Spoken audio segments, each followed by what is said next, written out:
ఆ ఓటు హక్కుని నిర్దాక్షిణ్యంగా ఎవరికో సానుభూతి పరులు అనే అనుమానంతో తీసేయడం అనేది చాలా అన్యాయం, దుర్మార్గం.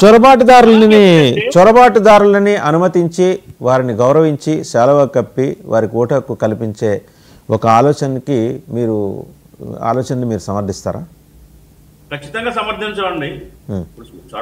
అదే కదా సుప్రీంకోర్టు చెప్పింది అదే కదా. పౌరసత్వం, ఇండియన్ పౌరసత్వం తీసుకొని భారతదేశంలో పౌరులుగా వాళ్ళు జీవిస్తున్నట్టయితే ఖచ్చితంగా వాళ్ళకు కూడా ఓటు హక్కు ఇవ్వాల్సిందే. ఎందుకంటే ఈ దేశంలో బతుకుతున్నప్పుడు ఇదే రకమైన డిమాండ్ షేక్ బాజీ గారు ఒకే ఒక నిమిషం మీరే చెప్పండి. ఇదే రకమైన డిమాండ్ మీరు వేరే దేశాలకు వెళ్ళి మేము అక్కడ ఉద్యోగాలు వ్యాపారాలు చేసుకుంటున్నాం, ఖచ్చితంగా మాకు ఓటు హక్కు ఇవ్వాల్సిందే, మమ్మల్ని ప్రథమ శ్రేణి పౌరులుగా మీరు అంగీకరించి తీరాల్సిందే అని ఒక డిమాండ్ మీరు లేవనెత్తగలరా షేక్ బాజీ గారు? మనం అమెరికాలో కానీ యూకేలో కానీ చూస్తా ఉన్నాం, మన సంతతులు మన పౌరులు అక్కడికి వెళ్ళి బతికి పర్మనెంట్ సిటిజన్షిప్ అని మాత్రమే ఇస్తారు కానీ దేశ పౌరసత్వం వాళ్ళు ఇవ్వరు. చాలా కఠినంగా ఉన్నాయి అక్కడ చట్టాలు. పర్మనెంట్ సిటిజన్షిప్ అనే మాట ఒకటి వాడతారు కానీ శాశ్వత ఏది వాళ్ళు ఆ దేశ పౌరులు అనే మాట మాత్రం వాళ్ళు అంగీకరించరు. అక్కడ మీరు గమనించండి. గ్రీన్ కార్డుకి లిమిటేషన్స్ ఉన్నాయి.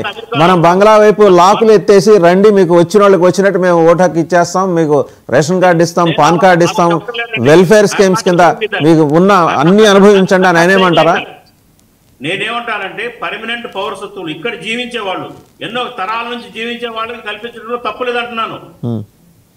బంగ్లాదేశ్ నుంచే వచ్చారు, మీరు సూటిగానే చెప్తున్నాను. బంగ్లాదేశ్ నుంచి వచ్చిన చొరబాటుదారులు ఉన్నారు, ఎన్నో దాదాపు 50 సంవత్సరాల నుంచి ఇక్కడే జీవిస్తూ ఉన్నారనుకోండి. వాళ్ళ సేవలు కానివ్వండి, వాళ్ళ శ్రమ కానివ్వండి, వాళ్ళు ఇక్కడే ఈ దేశంతో అంకితమే పనిచేస్తున్నప్పుడు వాళ్ళు ఈ దేశానికి ట్యాక్సులు కడతా ఉన్నారు, ఇక్కడే వ్యాపారాలు చేసుకుంటున్నారు అనుకుందాం. అయినప్పుడు వాళ్ళకు ఓటు హక్కు కల్పించడంలో తప్పు లేదంటాను నేను.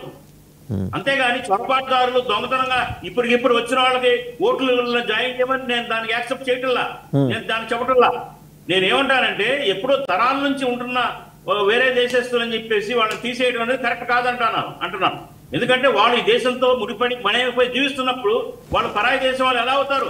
అలా అనుకున్నప్పుడు అమెరికాలో బతుకుతున్న కోట్లాది మంది మన భారతీయులకు ఎలా అక్కడ ఓట్లు వేస్తున్నారు, ఎలా ప్రభుత్వాలు ఎన్నుకుంటున్నారు, చట్టసభల్లో ఎలా పార్టిసిపేట్ చేస్తున్నారు. అలాగే మనం కూడా ఇక్కడ బతుకుతున్న వాళ్ళకి, ఇక్కడ ఆల్రెడీ సెటిల్ అయిపోయిన వాళ్ళు, ఇది ఎప్పుడో 3 తరాల నుంచి ఇక్కడ ఉన్న వాళ్ళకి ఇవ్వడంలో తప్పే ఉందండి.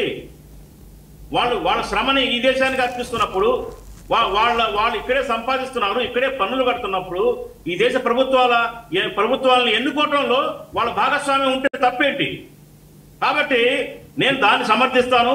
బట్ ఏంటంటే అన్యాయంగా ఇప్పటికిప్పుడు వచ్చేసి ఓట్లు కేవలం ప్రభుత్వాలు అన్యాయంగా గెలవటం కోసం మళ్ళీ మీ దగ్గరకు వస్తాను బాజీ గారు. మీకు చాలా నిశ్చితంగా నిర్దిష్టంగా మీ అభిప్రాయం తెలియజేశారు. మళ్ళీ మీ దగ్గరకు వస్తాను.